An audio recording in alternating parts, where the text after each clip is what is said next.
सर्वप्रथम महाराष्ट्राच्या मराठी विद्यार्थ्यांना जय महाराष्ट्र। मित्रांनो, आज आपण बघणार आहोत यूपीएससीच्या मुख्य परीक्षेमधील पेपर क्रमांक 2 म्हणजेच GS1 चा सिलेबस। त्याआधी मित्रांनो मला सांगा, तुमच्या मनात कधी हा प्रश्न निर्माण नाही झाला का की आपण सिलेबस का वाचायचा? तर एक छोटीशी स्टोरी आहे का मित्रांनो, 2 विद्यार्थी माझ्याकडे येतात आणि मला विचारतात, सर आम्हाला ना रेल्वे स्टेशनला जायचे आहे, इथून किती दूर आहे सर रेल्वे स्टेशन? मी उत्तरलो, बाळांनो 10 किलोमीटर दूर आहे इथून रेल्वे स्टेशन। पुढे काय बोलणार हे न ऐकताच ती मुले पटापट निघून गेली। त्यातील एक गेला पूर्वेकडून आणि दुसरा गेला पश्चिमेकडून। काही तासानंतर ती दोघेही परत माझ्याकडे आली आणि रागाने म्हणाली, का हो सर, जर बरोबर माहिती माहित नव्हती तर चुकीची का सांगितली? त्यांचा राग आवरत मी त्यांना म्हणालो, बाळांनो तुम्हाला कुठे जायचे हे तुम्हाला माहिती होते, किती अंतर चालून जायचे हे मी सांगितले, परंतु कसे जायचे, कोणत्या डायरेक्शनने जायचे हे तुम्हाला माहिती नव्हते।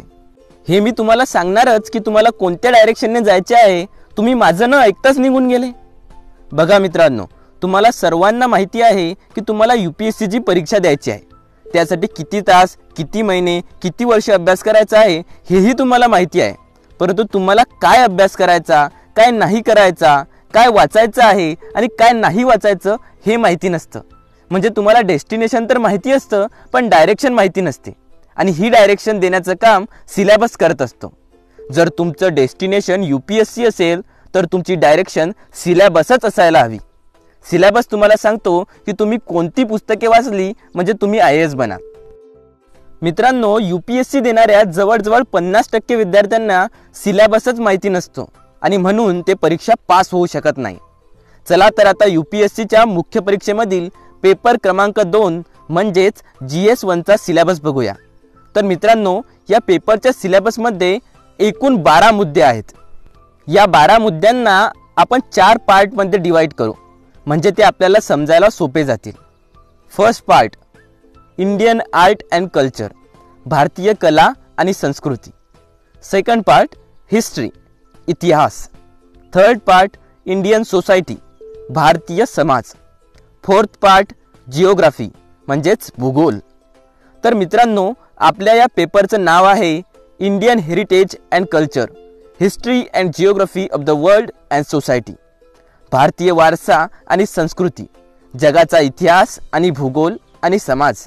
आता बघूया या सिलेबसचा पहिला मुद्दा, जो आपण केलेल्या 4 पार्टमधील पहिल्या पार्टमध्ये येतो, म्हणजेच इंडियन आर्ट अँड कल्चर या पार्टमध्ये येतो। So dear friends, Indian culture will cover the silent aspects of art forms, literature and architecture from ancient to modern times. म्हणजेच प्राचीन काळापासून तर आधुनिक काळापर्यंतची भारतीय संस्कृती, महत्त्वपूर्ण कला, साहित्य आणि स्थापत्य। जर तुम्ही लक्षपूर्वक ऐकलं असेल तर यामध्ये तुम्हाला 3 महत्त्वपूर्ण शब्द ऐकायला मिळाले असतील। फर्स्ट, आर्ट फॉर्म्स म्हणजे कला। सेकंड, लिटरेचर म्हणजे साहित्य। थर्ड, आर्किटेक्चर म्हणजे स्थापत्य। तर या 3 गोष्टींची तुम्हाला माहिती असायला हवी। आता फर्स्ट, आर्ट फॉर्म्स। आर्ट फॉर्म्समध्ये सुद्धा विभिन्न प्रकारच्या कला येतात, जसे चित्रकला, नृत्यकला, संगीत कला इत्यादी। पेंटिंगचे पण काही महत्त्वपूर्ण प्रकार आहेत, जसे मधुबनी, वारली इत्यादी। त्यानंतर नृत्यसुद्धा खूप प्रकारचे आहेत। मुख्य 8 प्रकारचे नृत्य आहेत, जसे की भरतनाट्यम, कथक, कथकली, कुचिपुडी, मोहिनी नाट्यम, ओडिसी, मणिपुरी आणि सत्तरिया। मूर्तिकलेमध्ये गांधार, मथुरा, अमरावती शैली महत्त्वपूर्ण शैली आहेत। आता सेकंड आहे लिटरेचर। त्यामध्ये संस्कृत लिटरेचर, द्रविडियन लिटरेचर म्हणजेच संगम साहित्य, त्यानंतर रिजनल लिटरेचर महत्त्वपूर्ण साहित्य आहेत। आणि थर्ड आहे आर्किटेक्चर, स्थापत्य। यामध्ये प्राचीन म्हणजे हडप्पा संस्कृतीपासून तर आता आधुनिक काळापर्यंत वास्तुकला, स्थापत्यकला कशी होती याचा अभ्यास येतो। त्यामध्ये मंदिर शैली जसे नागर शैली, द्रविड शैली यासारख्या शैली महत्त्वपूर्ण आहेत। तर मित्रांनो, आता प्रश्न निर्माण होतो की हे कला, साहित्य, स्थापत्य आपल्याला का वाचायचं आहे? कोणते कारण आहेत ज्यामुळे लोकसेवा आयोगाने यूपीएससीच्या सिलेबसमध्ये हे कला, साहित्य आणि स्थापत्य हे विषय ठेवले? तर सिंपल कारण असं आहे की IAS म्हणून या सर्व गोष्टींची माहिती तुम्हाला असायला हवी. भारत विविधतेचा देश आहे. भारताच्या कला, साहित्य, स्थापत्यामध्ये काळानुसार आणि क्षेत्रानुसार बदल आहेत, वेगळेपण आहे आणि एक IAS म्हणून तुम्हाला ही विविधता मेंटेन ठेवायची असते. आणि म्हणून तुम्ही भारताला समजून घेणे हा या सिलेबस मागचा उद्देश आहे. हे बघा, भारतात मुघल आले होते तर ते भारतात येऊन रिकामे तर नाही बसले ना.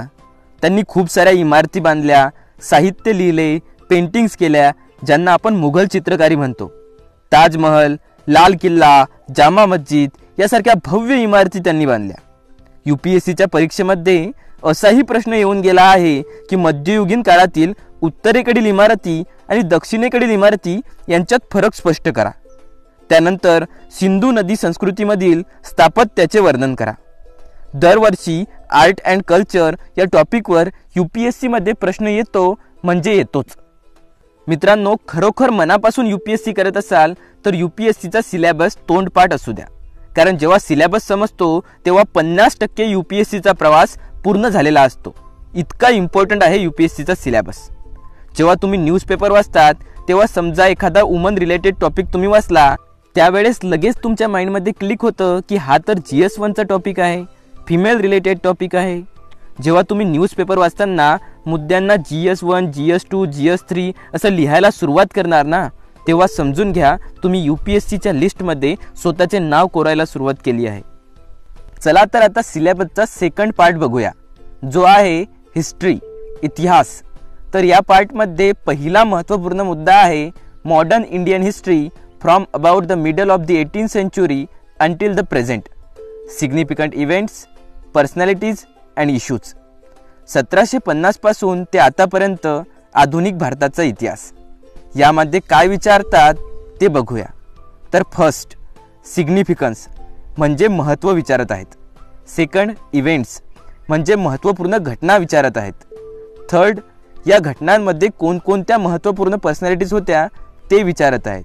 आणि फोर्थ, इश्यूज म्हणजे मुद्दे कोणते होते ज्यामुळे या घटना घडल्या ते विचारत आहे. म्हणतात की औरंगजेब ज्याची 1707 मध्ये मृत्यू झाली, त्याच्या मृत्यूनंतर आधुनिक भारताचा इतिहास सुरू होतो. तर आधुनिक भारताच्या इतिहासाचं महत्त्व आपल्याला माहिती पाहिजे. कशा प्रकारे आपण स्वातंत्र्यासाठी इंग्रजांच्या विरुद्ध लढलो, तेही अहिंसेने, आणि कशा प्रकारे आपण स्वातंत्र्यही मिळवलं आणि आपण भारतीयांनी आपलं स्वतःचं संविधान लिहिलं, या सर्व गोष्टी आपल्याला माहिती पाहिजेत. आता सेकंड आहे इव्हेंट्स.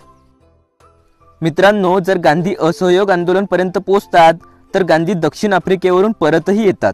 याचा अर्थ होतो की आधुनिक भारताच्या इतिहासातील महत्त्वपूर्ण घटना त्यांच्या क्रमानुसार, सिक्वेन्सनुसार, म्हणजे गांधी दक्षिण आफ्रिकेवरून येतात, चंपारण आंदोलन, मग असहयोग, मग दांडी यात्रा, नंतर भारत छोडो, असा सिक्वेन्स पण आपल्याला माहिती पाहिजे. कधी कधी परीक्षेमध्ये डायरेक्ट विचारतात की खालीलपैकी गांधीजींच्या आंदोलनाचा योग्य क्रम कोणता. आता थर्ड, पर्सनॅलिटीज. मित्रांनो, नेहमी लक्षात असू द्या की कोणतेही आंदोलन, कोणतेही क्रांती, कोणतीही चळवळ ही नेहमी एक व्यक्ती सुरू करतो आणि नंतर त्याला लोक जोडत जातात. त्या एका व्यक्तीला आपण म्हणतो लीडर, पर्सनॅलिटी.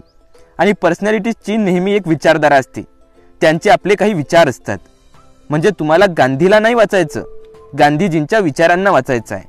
तुम्हाला गोखलेंना नाही वाचायचं, तुम्हाला गोखलेंच्या विचारांना वाचायचं आहे. कारण हेच विचार असतात जे देशाला पुढे नेतात.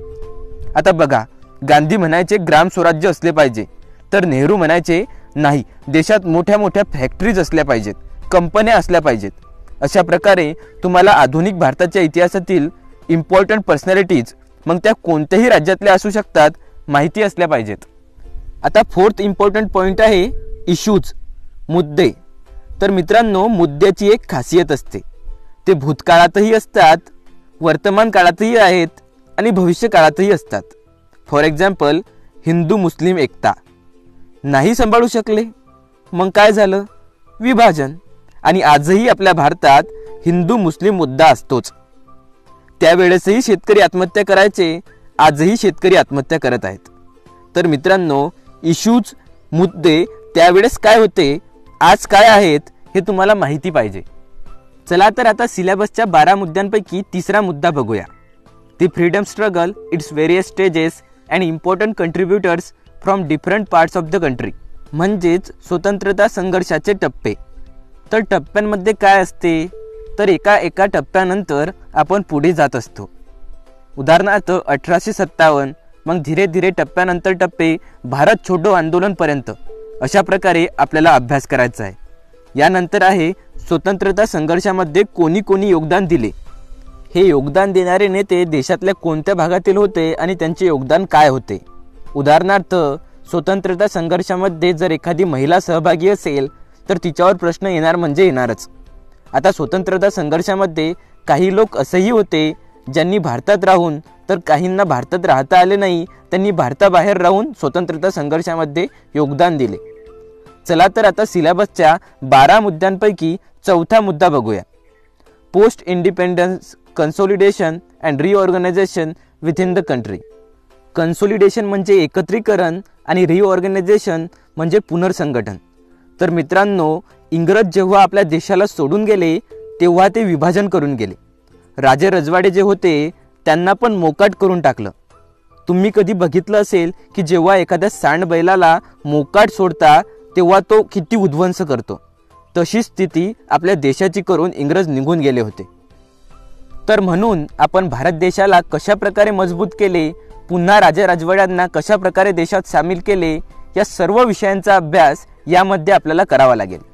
कशा प्रकारे आपले संविधान लिहिले याचाही अभ्यास आपल्याला यात करावा लागेल. आणखी एक महत्त्वपूर्ण मुद्दा आहे, तो म्हणजे भाषेनुसार राज्यांची निर्मिती कशी झाली. या सर्व बाबींचा अभ्यास आपल्याला या टॉपिकमध्ये करावा लागेल. चला तर आता बघूया सिलेबसच्या 12 मुद्द्यांपैकी 5वा मुद्दा, हिस्ट्री ऑफ वर्ल्ड, जगाचा इतिहास.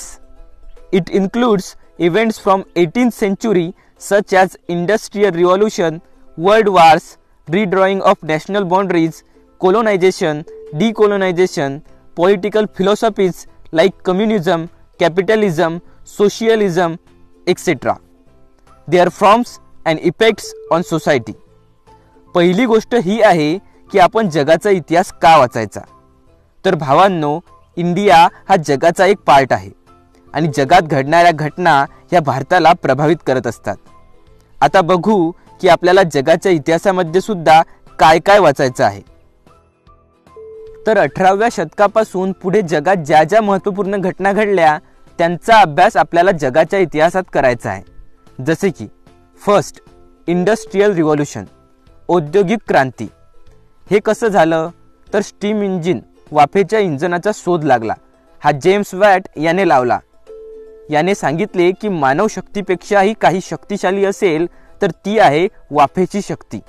दुसरीकडे ॲडम स्मिथने जगाला सांगितले की मार्केट इज एव्हरीथिंग, बाजार सर्व काही आहे. आणि इथून मशिनीकरण सुरू झालं. मशिनीकरणामुळे प्रोडक्शन वाढलं आणि झाली औद्योगिक क्रांती.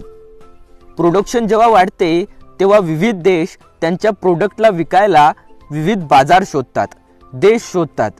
म्हणून आपल्याला औद्योगिक क्रांती कुठे झाली, तिथेच का झाली, कशी झाली, औद्योगिक क्रांतीचा परिणाम याचा अभ्यास या टॉपिकसाठी करावा लागेल. आता मित्रांनो, जेव्हा प्रोडक्शन वाढते तेव्हा बाजार शोधले जातात. ब्रिटनने हेच केले आहे. उत्पादन वाढले तेव्हा त्यांनी भारत आणि इतर काही देशांना आपला बाजार बनविले. व्यापार करता करताच देशांवर अधिकार मिळवला आणि राज्य केले.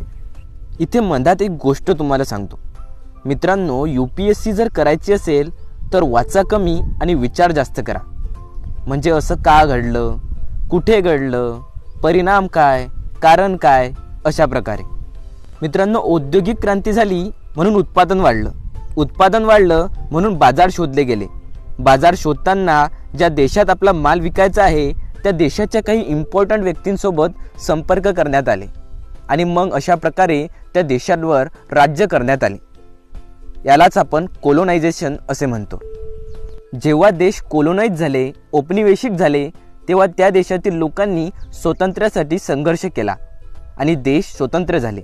याला आपण डिकोलोनायझेशन असे म्हणतो. त्यामध्ये हे देश कशा प्रकारे स्वतंत्र झाले याचा अभ्यास आपल्याला करावा लागेल. थर्ड पॉईंट आहे वर्ल्ड वॉर, विश्वयुद्ध. आतापर्यंत 2 विश्वयुद्ध झाले आहेत. त्यांचा अभ्यास का या प्रश्नाच्या सहाय्याने तुम्हाला करावा लागेल. नेक्स्ट पॉईंट आहे रिड्रॉइंग ऑफ नॅशनल बाउंड्रीज. मित्रांनो, बाउंड्रीज ह्या नेहमी भांडणाचे कारण असतात. उदाहरणार्थ भारत पाक, भारत चीन. सिंपल आहे की शेतकरी जर शेतीच्या छोट्याशा धुऱ्यासाठी भांडण करतात तर देशाचा विषय असताना भांडण होतीलच. म्हणून यात आपल्याला कशा प्रकारे देशाच्या बाउंड्रीज आखल्या गेल्या यांचा अभ्यास करायचा आहे.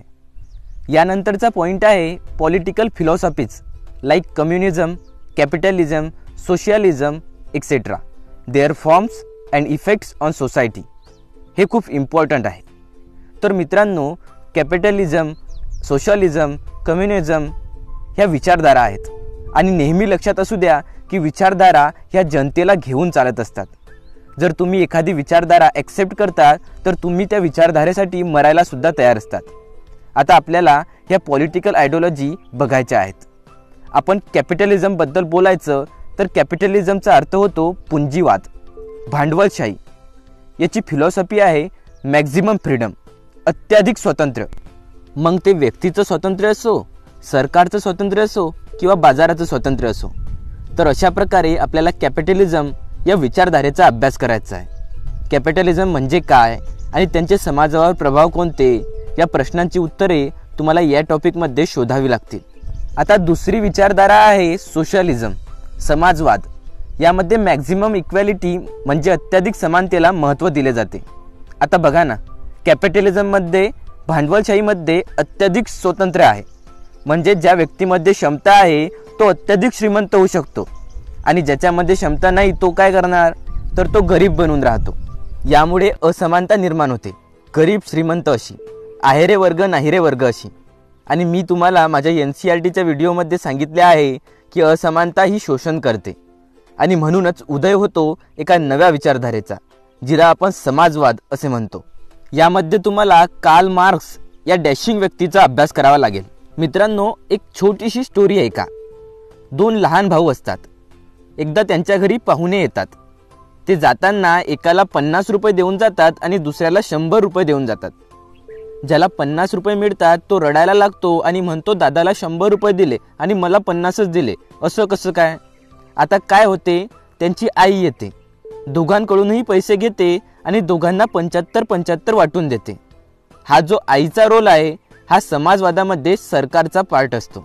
म्हणजे ज्याच्याकडे एक्स्ट्रा आहे त्याच्याकडून घ्यायचे आणि ज्याच्याकडे कमी आहे त्याला द्यायचे. हे बघा मित्रांनो, सोशलिझममध्ये, समाजवादामध्ये सरकारला अपोजिशनमध्ये विरोधात कोणीतरी असू शकते. पण जेव्हा कोणी विरोधक नसतो, 1 पर्सन रुलिंग असते, सर्व सरकारच्या मालकीचे असते, तेव्हा तिथे कम्युनिझम असते, म्हणजे साम्यवाद असतो.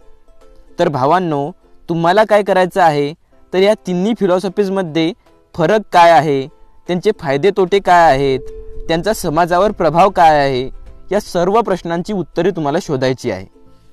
आता एक प्रश्न मी तुम्हाला विचारतो, त्यावर विचार करा. तुम्हाला सर्वांना माहिती आहे की भारताने मिश्रित अर्थव्यवस्था, मिक्स्ड इकॉनॉमी स्वीकारली आहे. तर प्रश्न असा आहे की भारताने मिक्स्ड इकॉनॉमीच का स्वीकारली. हा प्रश्न तुमच्या वहीत लिहून ठेवा आणि नंतर या प्रश्नाचे उत्तर शोधा. मित्रांनो, आतापर्यंत आपण या सिलेबसमध्ये 12 मुद्द्यांपैकी फक्त 5 मुद्दे बघितले आहेत, म्हणजे 4 पैकी 2 पार्ट बघितले आहेत.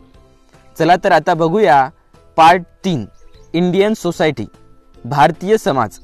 आणि 12 मुद्द्यांपैकी 6वा मुद्दा असा आहे की silent features of Indian society and diversity of India, भारतीय समाजाची ठळक वैशिष्ट्ये आणि भारतीय विविधता. आता भारतीय समाजाची ठळक वैशिष्ट्ये म्हणजे काय, तर भारतीय समाज कसा आहे. प्राचीन काळापासून ते आधुनिक काळापर्यंत भारतीय समाजामध्ये, संस्कृतीमध्ये, परंपरांमध्ये, धर्मांमध्ये कसे बदल होत गेले याचा अभ्यास तुम्हाला करावा लागणार आहे. त्यानंतर भारतीय विविधता जर म्हटलं तर आपण याबद्दल चर्चा आधीच केलेली आहे 6th क्लासच्या पॉलिटिकल सायन्सच्या NCERTच्या लेक्चरमध्ये.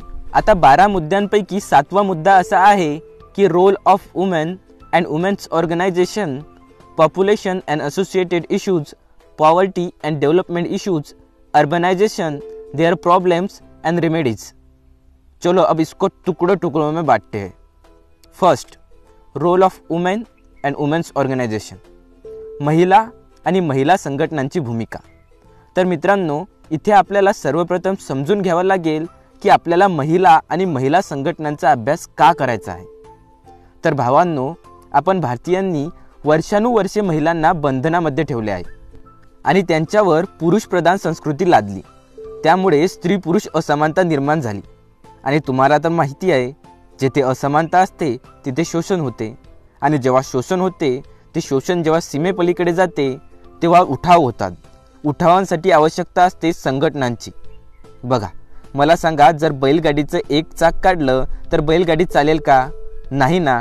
त्याच प्रकारे देशही स्त्री आणि पुरुष या चाकांवर चालतो। जर एक टायर पंक्चर झालं तर त्याला दुरुस्त करावं लागतं आणि म्हणून आपल्याला महिला आणि महिला संघटनांच्या भूमिकेचा अभ्यास करायचा आहे। आता सेकंड पॉइंट आहे पॉप्युलेशन अँड असोसिएटेड इश्यूज, लोकसंख्या आणि संबंधित समस्या।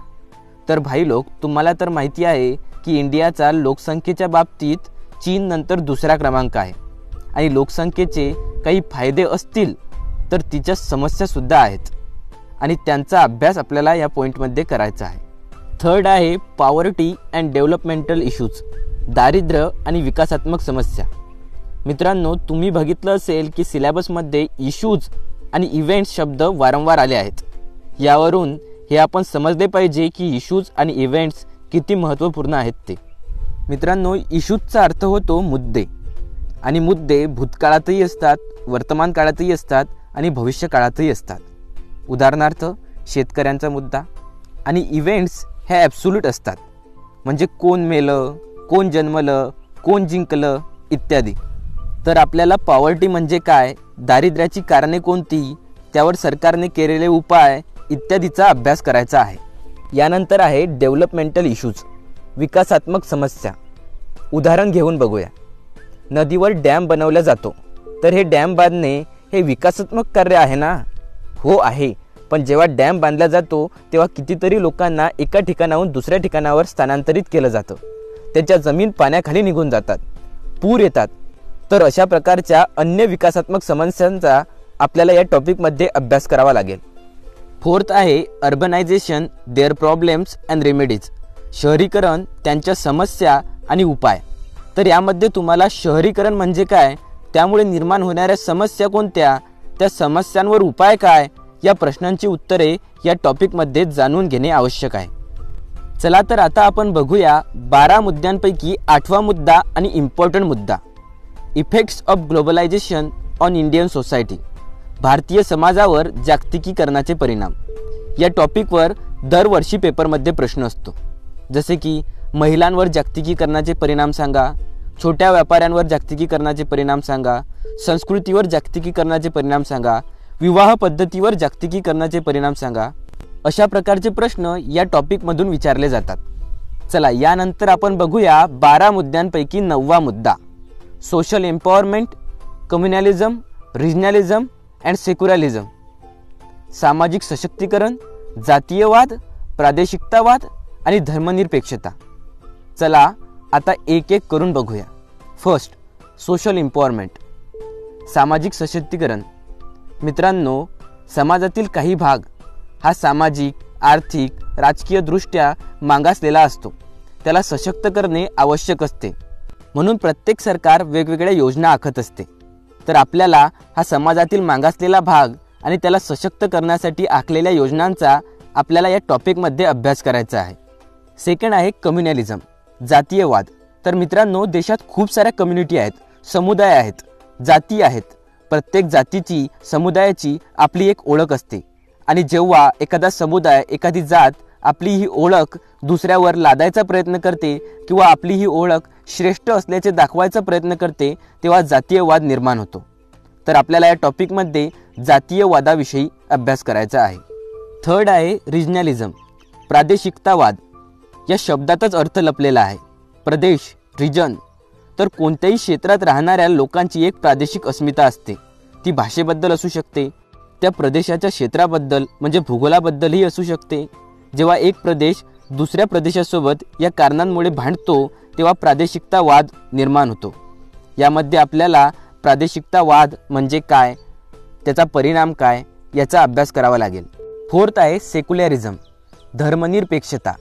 यामध्ये भारतात धर्मनिरपेक्षतेचा अर्थ काय, धर्मनिरपेक्षता का, अशा काही प्रश्नांची उत्तरे सोशिओलॉजिकल दृष्टिकोनातून, सामाजिक दृष्टिकोनातून आपल्याला शोधावी लागतील। इथे सिलेबसचा 3rd पार्ट संपलेला आहे. चला तर आता बघूया सिलेबसचा 4th पार्ट जो आहे जिओग्राफी. तर आता 12 मुद्द्यांपैकी 10वा मुद्दा, silent features of world's physical geography, जगाच्या प्राकृतिक भूगोलाची ठळक वैशिष्ट्ये. तर मित्रांनो, तुम्हाला माहिती आहे की भूगोलाला प्राकृतिक भूगोल आणि मानवी भूगोल अशा 2 भागात वाटले गेले आहे.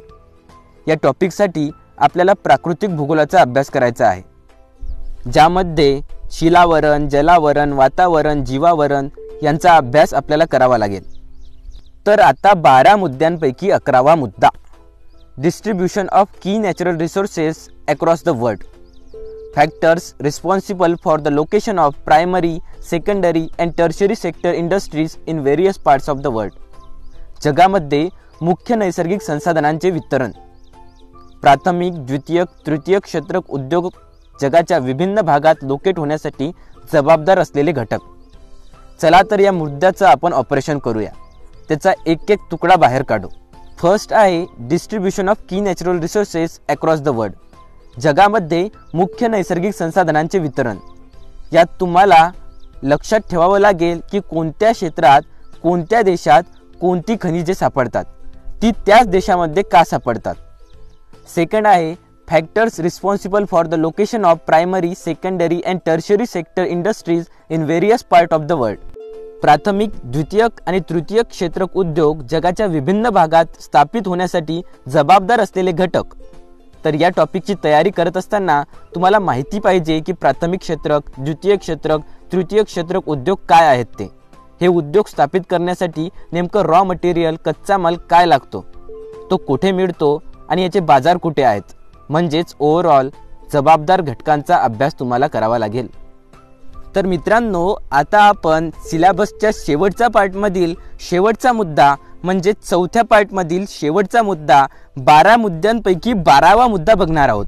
तो असा, important geographical phenomena such as earthquakes, tsunami, volcanic activity, cyclone, etc. Geographical features and their location. Changes in critical geographical features including water bodies and ice caps and in flora and fauna and the effect of such changes. चला तर या मुद्द्याचे पण आपण तुकडे करू आणि हा मुद्दा समजून घेऊ. फर्स्ट, इम्पॉर्टंट जिओग्राफिकल फिनॉमिना, महत्त्वपूर्ण भौगोलिक घटना. तर मित्रांनो, पृथ्वीवर विविध भौगोलिक घटना घडत असतात, जसे की अर्थक्वेक, भूकंप, सुनामी, व्होल्कॅनिक ॲक्टिव्हिटी म्हणजे ज्वालामुखी, सायक्लोन इत्यादी.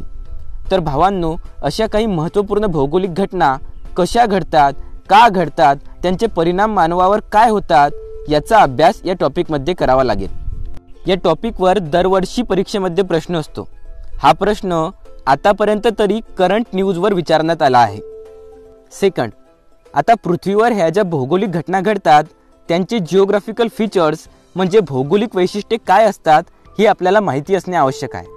थर्ड, लोकेशन, या भौगोलिक घटना कुठे घडतात त्यांची स्थाने आपल्याला माहिती असणे गरजेचे आहे. Fourth, changes in critical geographical features, गंभीर भौगोलिक वैशिष्ट्यांमधील बदल.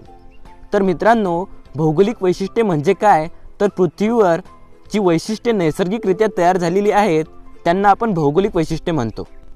तर या 4th टॉपिकमध्ये आपल्याला भूजल पातळी घसरणे, समुद्र पातळी वाढणे, बर्फाळ प्रदेशाचे वितळणे, वनांची संख्या कमी होणे, प्राण्यांची संख्या कमी होणे इत्यादी बदलांचा अभ्यास करायचा आहे. त्यानंतर या बदलांचा परिणाम काय यांचा सुद्धा अभ्यास करायचा आहे. तर मित्रांनो, अशा प्रकारे इथे आपण UPSC मुख्य परीक्षा पेपर क्रमांक 2 म्हणजेच GS1चा सिलेबस अभ्यासला आहे.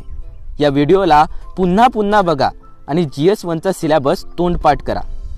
यानंतरच्या व्हिडिओमध्ये तुम्ही या पेपरची तयारी करण्यासाठी कोणकोणती पुस्तके वाचावी याची सविस्तर माहिती मी तुम्हाला देणार आहे.